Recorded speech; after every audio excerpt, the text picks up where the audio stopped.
Bom, a gente vai ver aqui na aula de hoje assuntos relacionados à inferência bayesiana. A gente viu anteriormente como encontrar a distribuição a posteriori, falar um pouco da abordagem bayesiana, da estimação pontual na abordagem bayesiana, e agora a gente vai ver tanto a estimação pontual quanto o procedimento de teste de hipótese bayesiano. Não é muito complicado, né? Assim, o mais difícil na inferência bayesiana, assim, o mais complexo seria encontrar a distribuição a posteriori. Depois que a gente encontra a distribuição a posteriori, vocês vão ver que é bem intuitivo obter tanto o intervalo de confiança quanto o teste de hipótese. Bom, eu vou começar aqui pelos intervalos bayesianos. Então aqui então, considere x1, x1, xn uma amostra aleatória da variável x, com uma densidade f de x dado θ.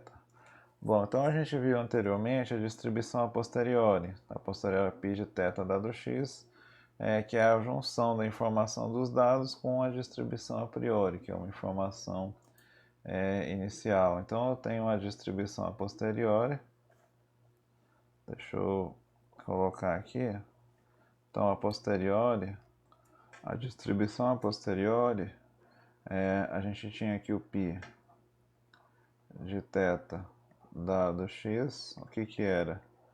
Ele era proporcional à distribuição da verossimilhança. O que é verossimilhança? É a produtório, né?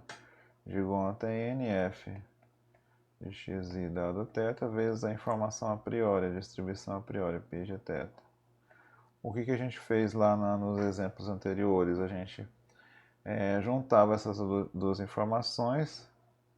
Então eu fazia duas coisas. Primeiro seria o que é proporcional? Proporcional seria a parte que depende só de θ.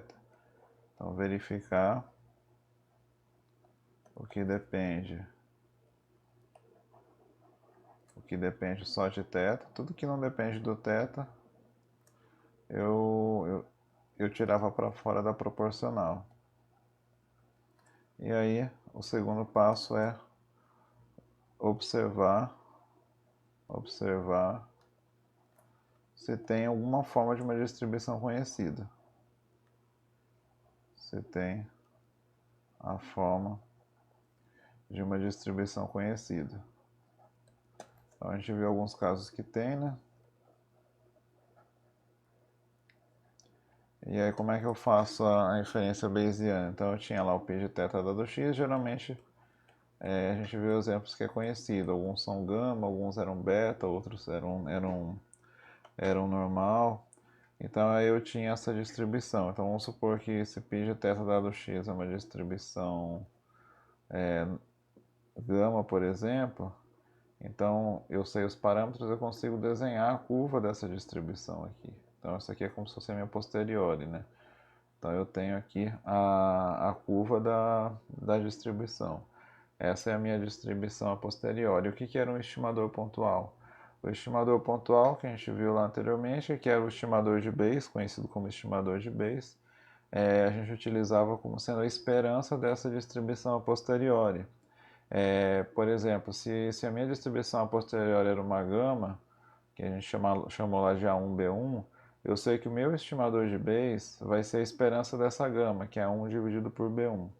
Se a minha distribuição a posteriori, por exemplo, é uma beta 1B1, o meu estimador de Bayes é a esperança dessa beta. E aí a gente consegue encontrar a esperança, né? Aquela tabela que vocês têm das distribuições, vocês conseguem ter o resultado da esperança da maioria das distribuições, pelo menos das mais conhecidas. Bom, o que eu vou falar agora seria do estimador intervalar. Como é que eu faço para encontrar um intervalo de confiança bayesiano?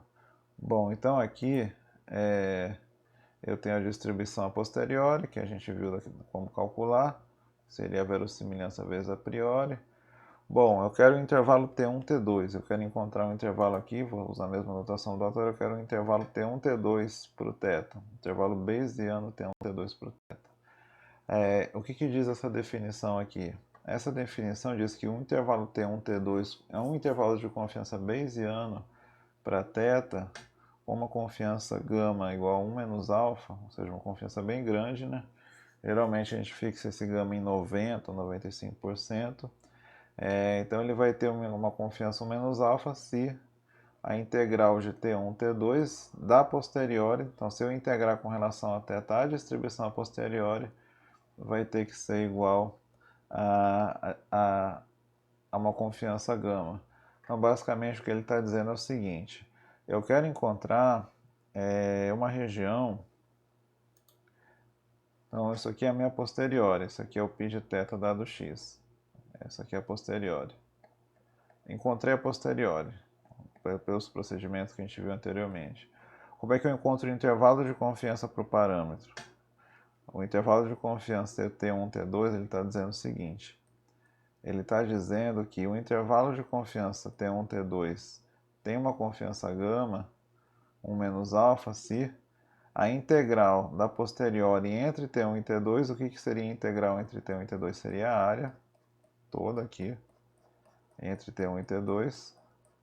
Essa área aqui vai ter uma confiança gama que é igual a 1 menos alfa. Então esse seria um procedimento de encontrar um intervalo de confiança para bayesiano para uma distribuição. Eu pego a distribuição e encontro T1 e T2 de tal maneira que a área compreendida entre T1 e T2 vai ser uma área 1 menos alfa, uma área gama, que é uma área bem grande. E aí vem uma outra questão importante, como é que eu escolho esse T1 e T2 aqui? Então, existem basicamente duas maneiras de escolher T1 e T2. Então, quando a gente calcula o intervalo de confiança, existem vários intervalos de confiança que vão dar o resultado com uma confiança 1 menos gama. Então, por exemplo, então eu fixei o intervalo aqui até aqui, né? Então isso aqui dá uma confiança 1 menos gama. Mas, porém, eu poderia ter fixado um intervalo, sei lá, poderia ter pegado aqui. Pegado um pouquinho mais para cá e aqui um pouquinho mais para cá, então nas linhas verdes aqui, ó.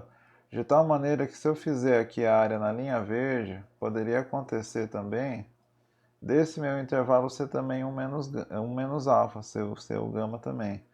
Então eu poderia pensar em infinitos intervalos que daria a mesma área. Isso seria um intervalo de confiança para o θ? Também seria.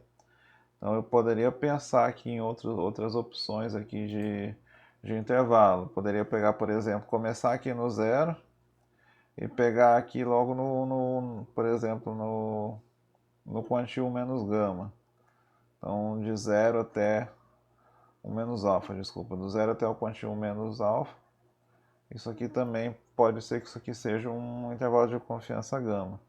Bom, eu poderia pensar em diversos intervalos. Então, basicamente, existem duas maneiras para a gente escolher um intervalo de credibilidade, né? O que a gente vai fazer aqui na disciplina vai ser um intervalo simétrico. O que seria um intervalo simétrico? O intervalo simétrico nada mais é do que escolher T1 e T2 de tal maneira que eu tenha metade do alfa, metade do que ficou de fora de um lado e a outra metade da área do outro. O que isso quer dizer? Então isso aqui já é usado, por exemplo, em casos de distribuições simétricas, como a normal. Seria basicamente escolher T1 e T2. Então eu quero uma confiança 1 menos alfa. Eu quero que aqui no meio tenha 1 menos alfa de confiança. E para fora tenha alfa. Então uma maneira seria escolher um valor T1 e um valor T2, de tal maneira que nesse pedaço aqui eu tenho uma área alfa sobre 2 e nesse pedaço eu tenho uma área alfa sobre 2. Então esse é o chamado intervalo simétrico. Ele vai ter a mesma área que ficou de fora para um lado e para o outro. Então, como é que eu faço para encontrar esse T1 e T2? Então, no caso, se eu conheço a distribuição, se eu sei que a posteriori é uma distribuição conhecida, é bem simples. Então, no caso T1, nada mais é do que o quantil alfa sobre 2 da posteriori.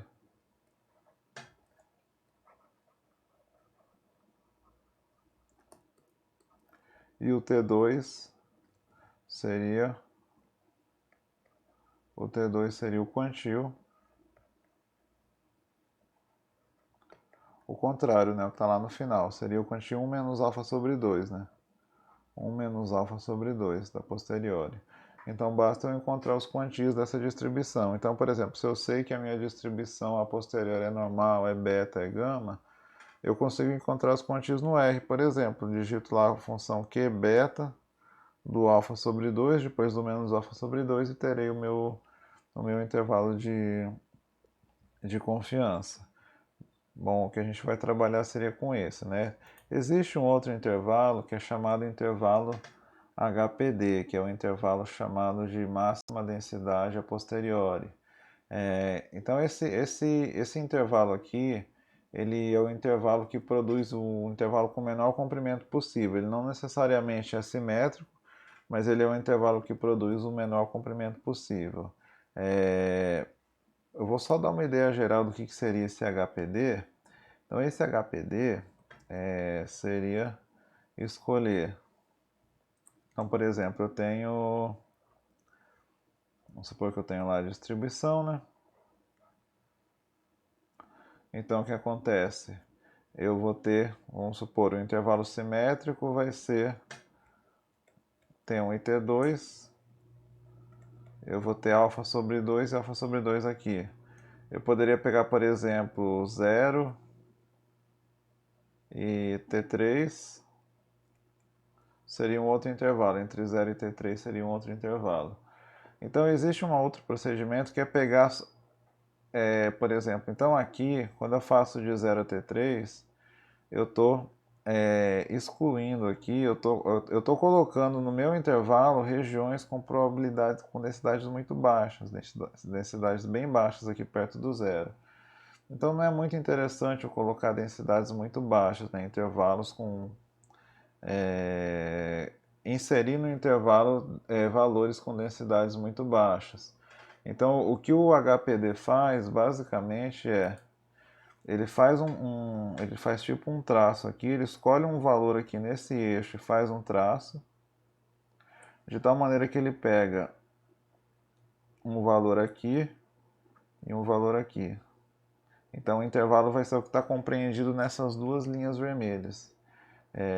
Então se esse intervalo tiver uma confiança 1 menos alfa, ele vai ser, entre todos os intervalos possíveis, entre todos os intervalos possíveis, 1 menos alfa, ele vai ser aquele que tem um menor comprimento, vai ser o intervalo que tem menor comprimento e vai ser aquele que pega as maiores densidades, né? Então, esse é chamado de intervalo HPD. Então, por exemplo, se eu fiz esse corte aqui, a minha confiança não deu 1 menos alfa, ainda essa área entre essa e essa ainda tá uma área pequena, né? Vamos supor que quando eu fiz o corte aqui nessa linha vermelha deu uma área de 80% entre uma linha vermelha e outra, eu tenho que baixar um pouco mais. Então eu tenho que pegar uma linha amarela, por exemplo, e fazer um intervalo dentre essas duas as linhas amarelas. Então aqui eu estou pegando um intervalo maior, né? Então eu vou diminuindo aqui o sarrafo, né? Até chegar numa região que vai me dar uma área menos alfa. Então esse é o chamado intervalo HPD. É um pouco mais complicado de fazer, né? Tanto é que o autor ele cita aqui as dificuldades, né? Ele fala que são necessários métodos computacionais. Então, existem alguns pacotes no R que calculam aproximações para chegar no HPD, né? Ele tem essa vantagem de ter um intervalo menor, né? Mas ele é mais complicado, né? Assim, minha sugestão, assim, geralmente um intervalo simétrico, ele acaba tendo um intervalo razoavelmente bom, assim, um comprimento acaba sendo próximo do HPD, né? Ele é bem mais simples de fazer, que é esse aqui, né? Então basta calcular os quantios lá da posteriori e aí a gente consegue encontrar o intervalo. Ele é um pouco mais intuitivo de se fazer. Bom, eu vou mostrar aqui um exemplo para vocês verem. Vou pegar um exercício do capítulo 5 para ilustrar. Ele usa aqui o da normal, um pouco mais complicado, mas eu vou usar o que demora um pouco, assim, é mais complicado para chegar na posteriori, né? Eu tô supondo aqui que a gente já conseguiu chegar na posteriori utilizando os recursos que a gente viu lá no capítulo anterior. Bom, então eu vou fazer o seguinte, eu vou pegar esse exemplo aqui, o 5.12 que eu tinha selecionado aqui para vocês, 5.11. Então, no exemplo 5.11 eu tenho x1, xn, uma amostra aleatória da poasson θ. E o π de θ é igual a e elevado a menos θ. Essa é a distribuição a priori. E aí eu consigo chegar na posteriori. Então eu vou fazer aqui rapidinho um exemplo da posteriori.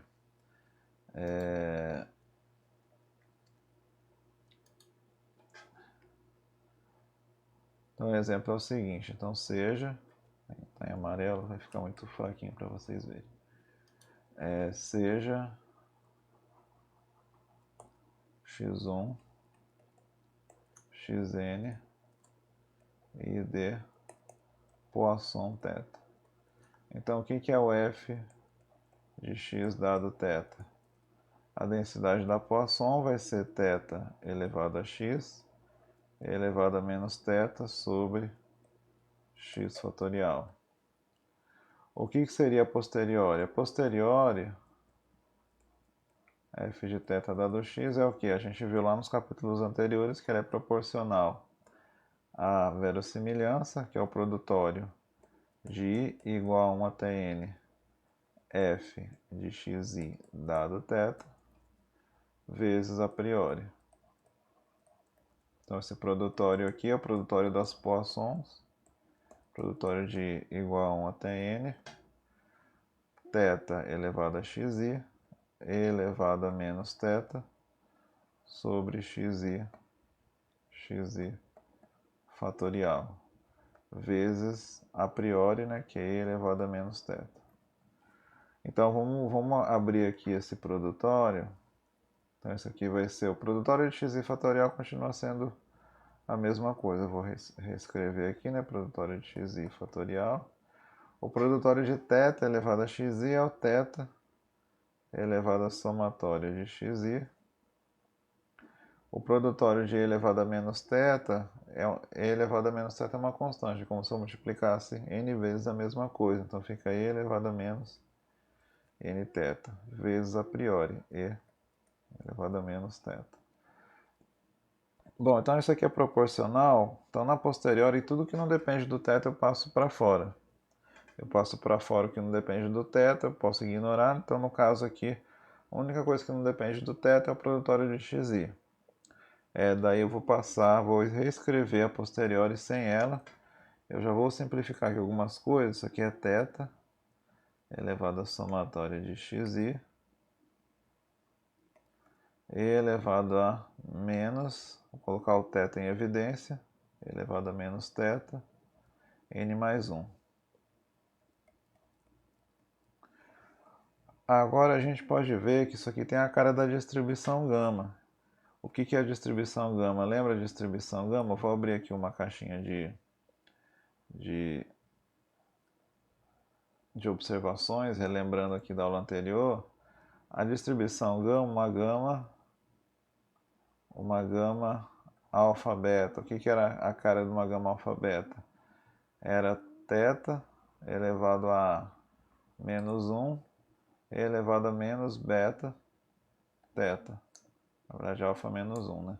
Então isso aqui a gente pode olhar como sendo somatória, θ elevado à somatória de xi mais 1 menos 1 vezes e elevado a menos n mais 1 vezes θ. E aí eu sei que a posteriori vai ser uma gama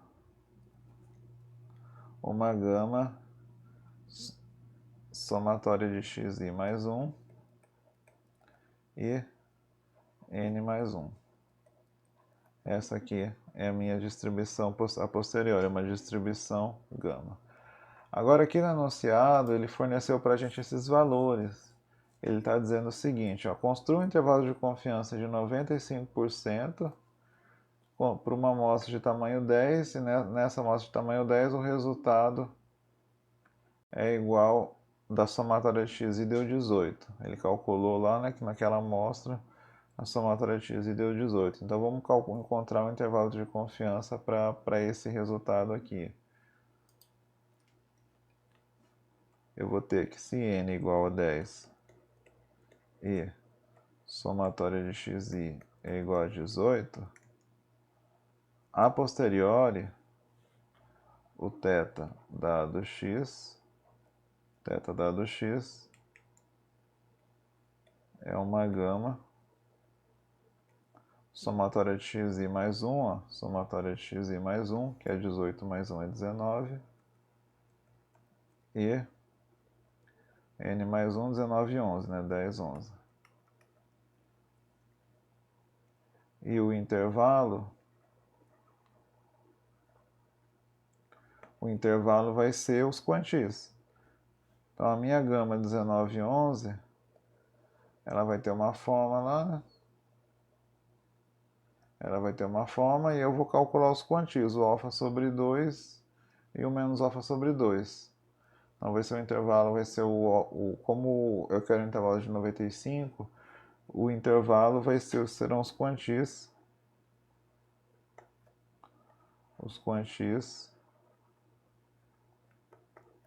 2,5% e 97,5%. 97,5% da posteriori. E aí a gente calcula esses quantis da gama. A gente pode utilizar, por exemplo, o R. Eu vou abrir aqui o R. Por exemplo, o quantio, eu tenho a gama, o quantio da gama. Como é que eu calculo o quantio da gama no R? Q gama diz, eu quero o quantio 2,5%, eu quero o quantio 0,025 de uma gama 19 e 11. Então o quantio vai ser 1,03, o quantio 0,25, e o quantio, o contrário, é o 0,975, vai ser 2,58. Esse vai ser o meu intervalo de 95% para a distribuição gama. Deixa eu voltar aqui para... Aí eu vou ter que o intervalo vai ser o quantio 95%. Eu vou colocar aqui, já fiz aqui a figura. Então tá aqui, ó, vocês podem olhar aqui a posteriori. Essa aqui é a posteriori da distribuição gama. Essa aqui é a curva da gama 19 e 11. Então essa aqui vai ser a curva da gama, né, da gama 19 e 11. Então e o intervalo a gente calculou que é 1,03 e 2,58.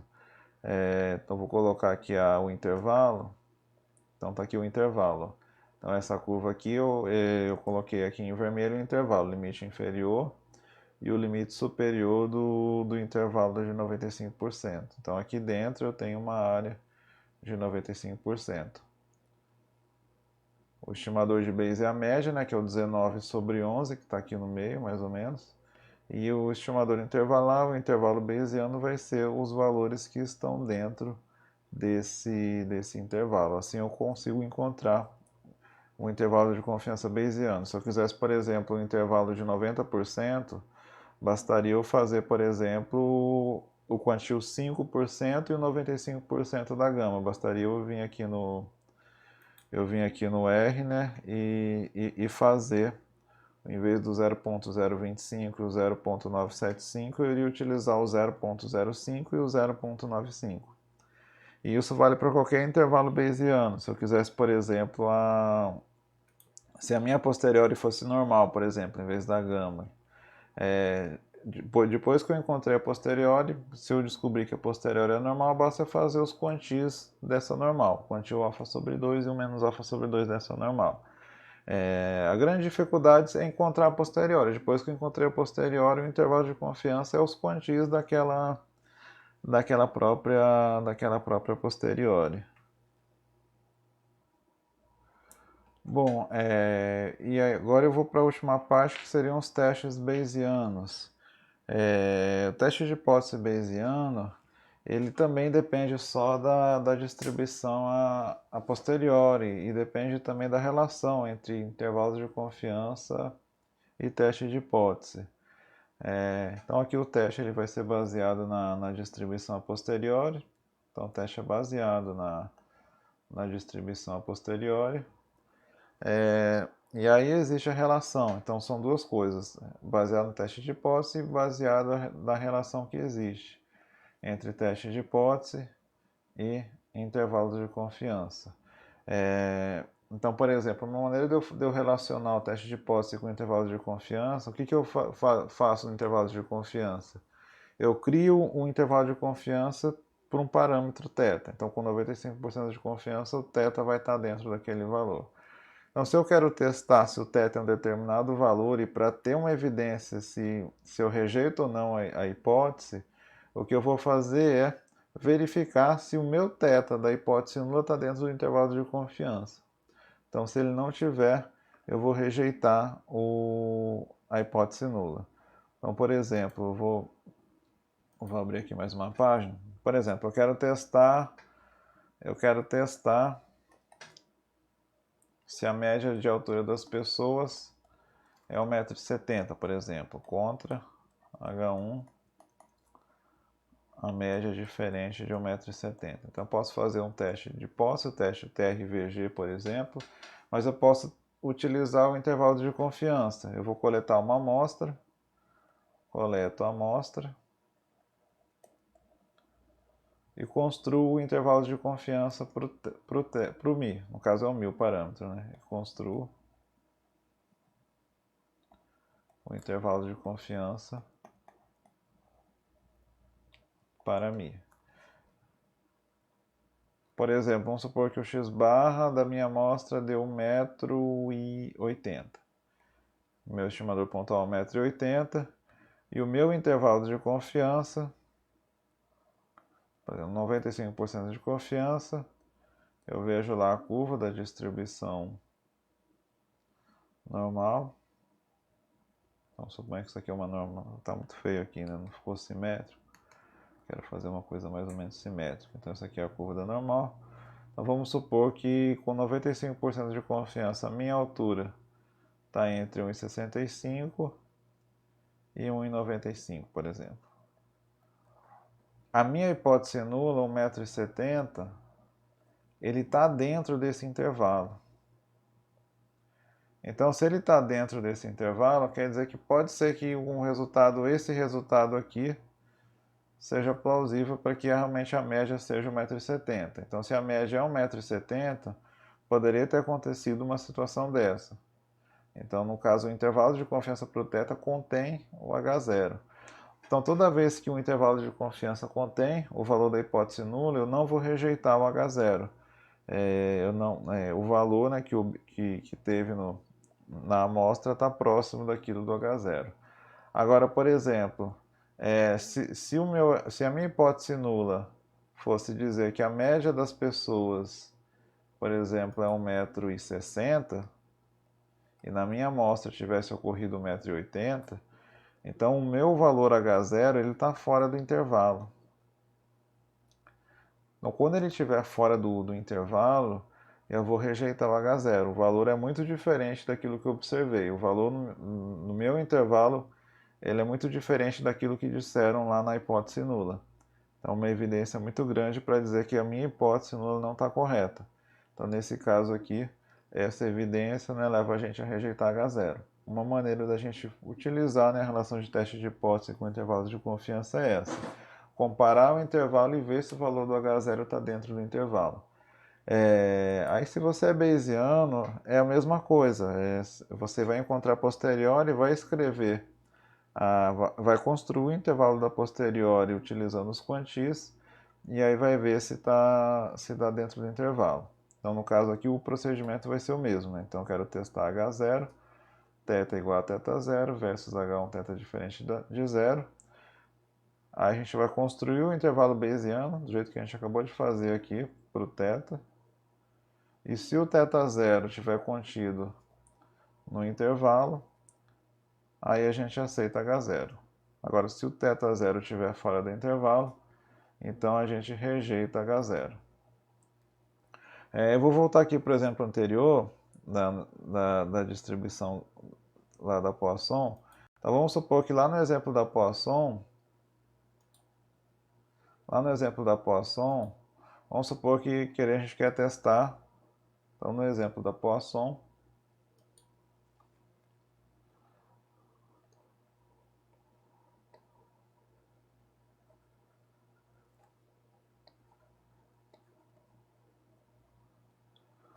suponha que a gente quer testar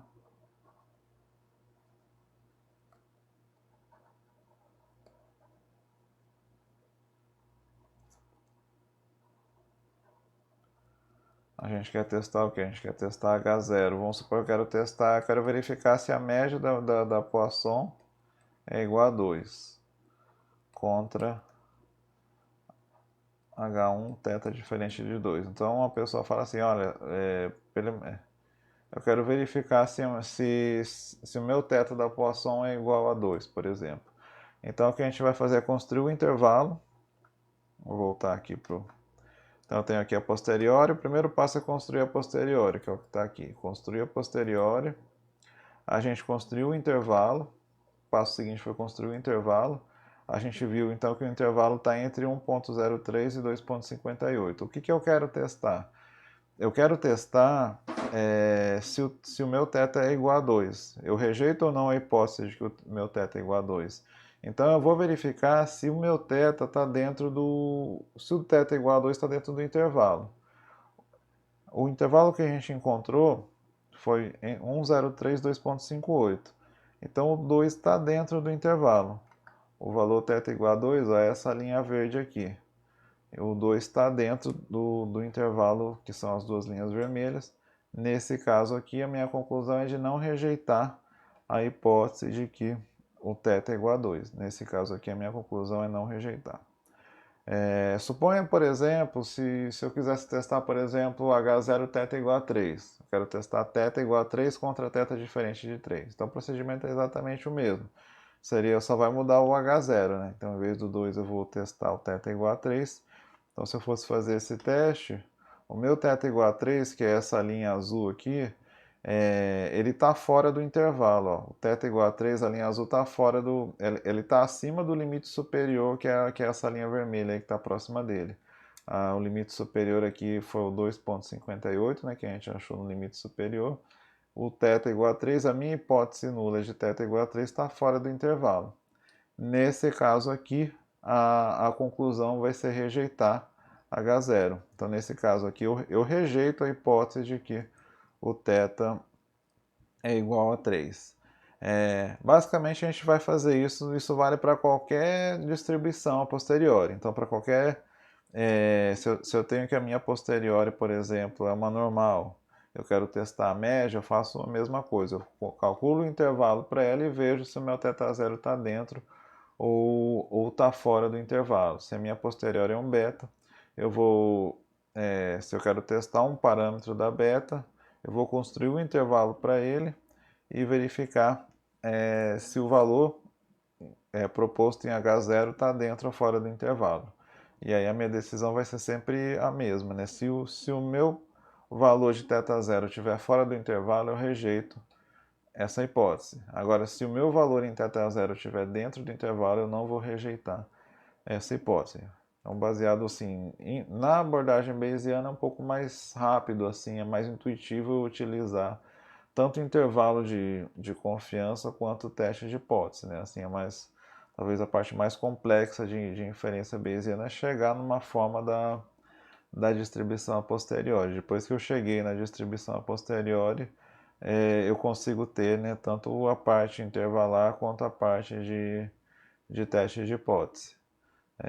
Bom, então é isso, gente. Essa aqui foi a última parte do capítulo, tanto do capítulo 5 quanto do capítulo 6.